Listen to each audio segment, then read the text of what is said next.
as men, we have to be willing to challenge ourselves. We have to challenge the ego. Like how many of us can really say, I am a high priestess magician, and not feel and understand why you are a high priestess magician, and understand that, and not feel threatened by it on a sexual level, because it has nothing to do with sexuality. But to be a high priestess magician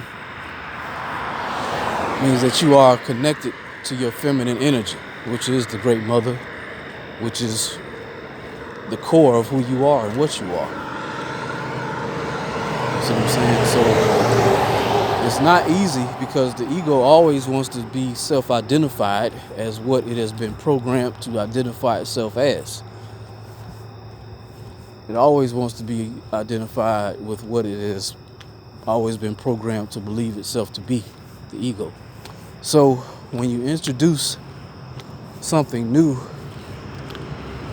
into your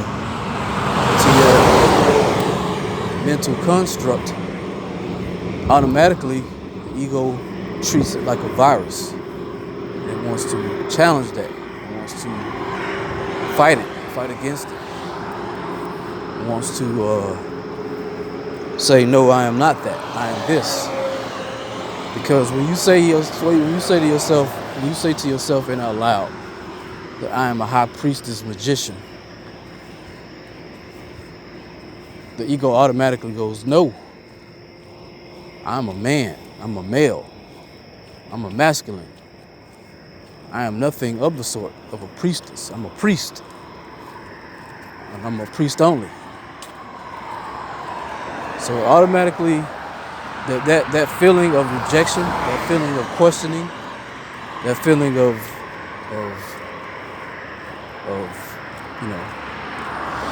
wanting to reject that type of stuff, it's only the ego that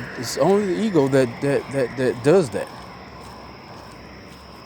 But we have to challenge ourselves to go beyond the ego, to break through the ego, because breaking through the ego is to break through to the other side of a new reality. Okay, of a new reality.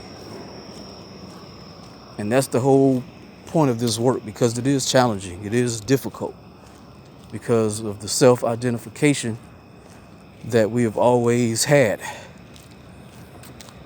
The self-identification of being male, of being masculine, of being men. And then, like I said, when something like that type of new information is introduced to the mind, to the mainframe, or to the mind frame, the ego automatically wants to reject it. Treats it like a disease that needs to be attacked. But you have to be willing to challenge that part of yourself, because that is the part of yourself that has always restricted you. And as a matter of fact, that's the part of yourself where the fears are, the ego. Where the ego is, there is fear. Because the ego never wants to be challenged. It just wants to be left alone and wants to maintain its comfort zone, its level of comfort, its level of identity as whatever the programming has always been. And it never wants to relinquish that self-identity. So to say I am a high priestess magician challenges the ego, but it also is not just challenging the ego, but it also is the truth of who you are. Because again, this physical body, although yes, it is in a male form, is just the physical. The soul part of you, the soul part of me, is feminine. It is the great mother, it is the void, it is chaos, and that is the great mother, the feminine energy. So being that that is the case, to identify self as the true self, as the high priestess, is to speak the truth of who you are. The truth of who you are that has been suppressed, that has been denied, that has been programmed for you to believe that in order to say something of the sort, you are homosexual. And it has nothing to do with your sexuality in terms of your sexual preferences. But it has to do everything with who you are. And that's what we have to, as males, have to understand. That's what we have to get to. Because again, that is the breaking through to the other side. That's the breaking through.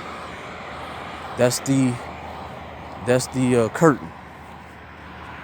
You see what I'm saying? So that's the inner work that we must strive towards and strive to be and strive to do. To constantly break down this ego. I mean, we all do, male and female, but I'm just speaking from the male perspective because that's what I identify as physically, or what I've always identified as in this physical form in my 41 years of being on this earth. So that is something that we as males have to strive towards, breaking down our egos, because the ego has restricted us. That is the part of us that we must break through, because there's something on the other side of that that's, of course, the truth of who we are, but also very liberating, very freeing, very magical, very powerful. It's like you are only, when it's like as if when we are only seeing ourselves in the masculine form or in the male form, we are restricting our power. But when you connect to your true self, which is the feminine energy within, then you become fully empowered. That's the gnosis. That's the freedom. That's the eternal life force energy.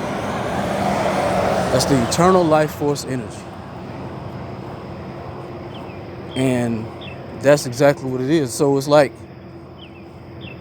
this physical form that we solely identify with as male is a very restricting form to exist in. But once we go beyond the ego and break down that wall, or break through to the other side, then we then have life everlasting, or everlasting life, true life. And that's the beauty of this shit. That's the power of this shit.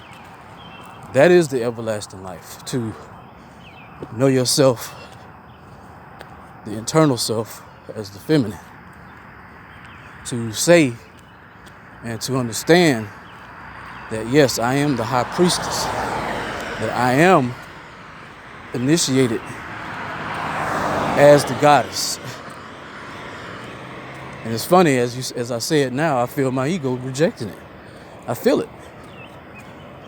Because the ego does not want to say that or identify with that. It wants to identify with being a man or a male or a masculine. It wants to say, no, fuck that. That's not what we are. That's not what I am.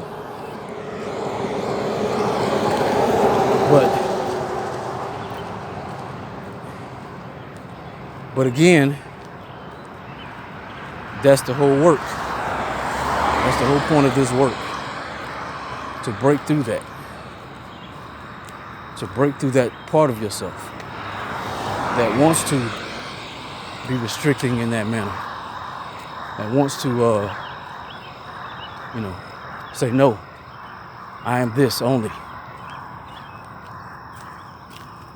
So that's the work. That is the great work, to break through that the distorted truths, the